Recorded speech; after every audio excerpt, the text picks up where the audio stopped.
No anesthesia, no antibiotics, no licensed dentist, no sterile clinic, no comfortable chair, no soft music playing while you wait your turn. Just you, the pain, and someone else holding a sharp rock.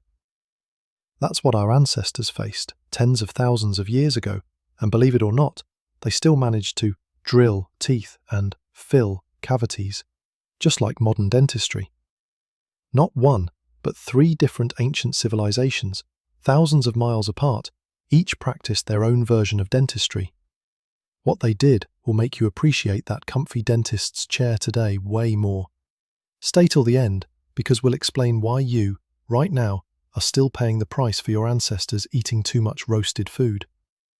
Many people assume prehistoric humans only ate raw meat, no sugar, no bubble tea, so their teeth must have been 100% healthy, right? Wrong. Completely wrong. Once humans learned to use fire to roast tubers, nuts, and wild roots, cooked starch began sticking to their teeth. And cooked starch converts into sugar, just like a fully loaded bubble tea. Bacteria in the mouth love sugar. They eat it and release acid, and that acid slowly wears away tooth enamel every single day. No refined sugar needed, no candy needed. Just a few roasted tubers every night for decades was enough to wreck a perfectly healthy set of teeth. Archaeologists have unearthed prehistoric skeletons with teeth riddled with cavities, worn down, even showing severe abscesses at the root. Some jawbones even show infection that had spread deep into the bone, meaning that person lived with a toothache for a long time, with no way to make it stop. So it turns out the real enemy of a bright smile isn't bubble tea or modern candy. It's roasted tubers cooked in ashes, the trending snack of tens of thousands of years ago. Starting to feel a little nervous about your own teeth? Drop a like, it might hurt less than a toothache. But here's the scariest part. It wasn't that they got cavities, it's how they treated them. Not licensed, not sterile, no follow-up appointment. A cavity left untreated could eat straight through to the tooth's nerve, down to the root, and spread into the jawbone itself. For us today, a tooth infection means a course of antibiotics and a few uncomfortable days. For prehistoric humans, a spreading dental infection could actually be fatal. Sounds hard to believe, but anthropologists have documented cases where death is believed to have stemmed from an untreated dental abscess. So pulling a tooth wasn't just a bit of pain and then it's over. It was, quite literally, a fight for survival. And this story starts in Italy, with a 14,000-year-old tooth. Scientists, led by a paleoanthropologist from the University of Bologna, found this tooth in an ancient cave shelter. Under high magnification, they discovered something unbelievable. The surface of the cavity had tiny, evenly spaced scratch marks, nothing like natural wear. Those were marks left by a sharpened flint tool used to scrape and pick away the decayed tissue inside the tooth. In other words, 14,000 years ago, someone sat down next to a person in pain, picked up a piece of stone, and tried to clean out that cavity by hand. This is considered the oldest known evidence of a human deliberately treating a diseased tooth. But if you think that was the peak of prehistoric dental technology, think again. A few thousand years later, in what is now Pakistan, at a site called Mehrgarh, humans took a much bigger leap forward. Archaeologists found 11 molars belonging to 9 adults with remarkably precise drilled holes. This wasn't scraping by hand anymore. This was actual drilling.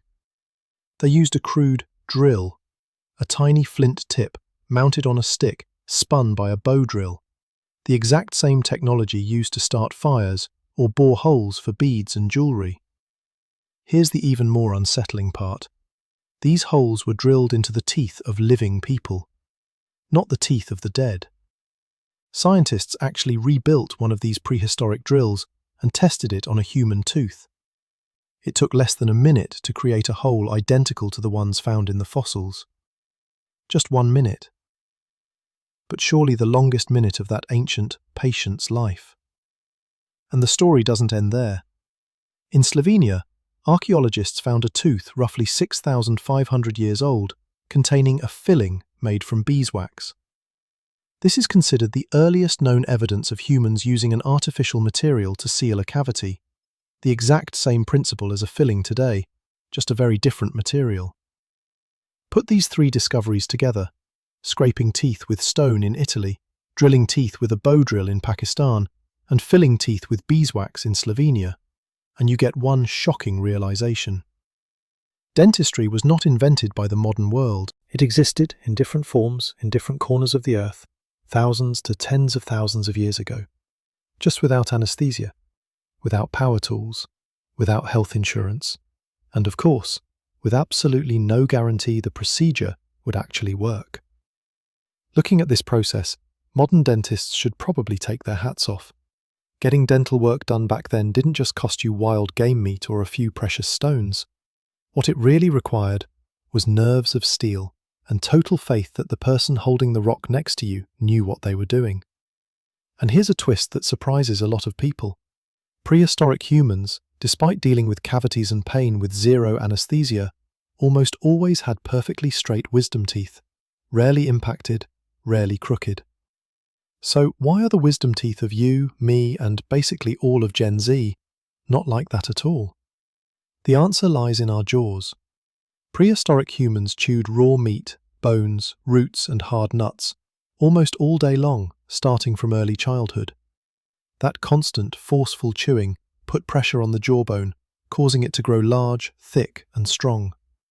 A jaw that size had more than enough room for all 32 teeth, including the 4 wisdom teeth that come in last. Now, what about modern humans? Soft rice, soft soup, instant noodles, bubble tea, fast food. Almost everything we eat today is processed to be as easy to chew as possible. Our jaws barely get trained the way our ancestors' jaws did. And just like any body part that gets used less, the modern human jaw has been shrinking, generation after generation, over tens of thousands of years. But one thing hasn't changed at all: the number of teeth. Still 32, exactly like our ancestors. Picture this: a smaller jaw, but still expected to fit the exact same number of teeth. The 4 wisdom teeth, arriving last in the race for space, almost never find enough room left. So they push sideways, push in at an angle, jam into the teeth next to them, causing swelling, inflammation, and the kind of pain nobody wants to relive. In other words, every time you have to get your wisdom teeth pulled, that's not just bad luck. It's an evolutionary bill that an entire generation is paying, simply because humans have been eating too soft for way too many thousands of years. And it gets more interesting. Anthropologists have noticed that modern communities who still eat a hard, fibrous, minimally processed diet tended to have far lower rates of impacted wisdom teeth than communities living on soft, industrially processed food. Put simply, your jaw is, in some way, a reflection of what you've been eating your whole life. The softer you eat, the lazier your jaw grows, and the more likely your wisdom teeth are to cause trouble. So next time you're sitting in a cool, comfortable dentist's chair, fully numbed, with a licensed professional in front of you, remember, that's a genuine privilege of the 21st century. Not everyone in human history got to have that. If you're watching this and your teeth are still healthy, smash that like button, hit subscribe, and let those good tooth vibes stay with you. And if your wisdom teeth are currently staging a revolt, sorry about that, but also, congratulations, at least you get anesthesia. Now drop a comment and let us know, how many wisdom teeth have you had pulled? And priced in Stone Age currency, how many cows, how many horses would that be? Let's commiserate together. And here's one more thing to think about. Those flint tools we just talked about are, in a very real sense, the earliest ancestor of today's multi-billion-dollar dental industry.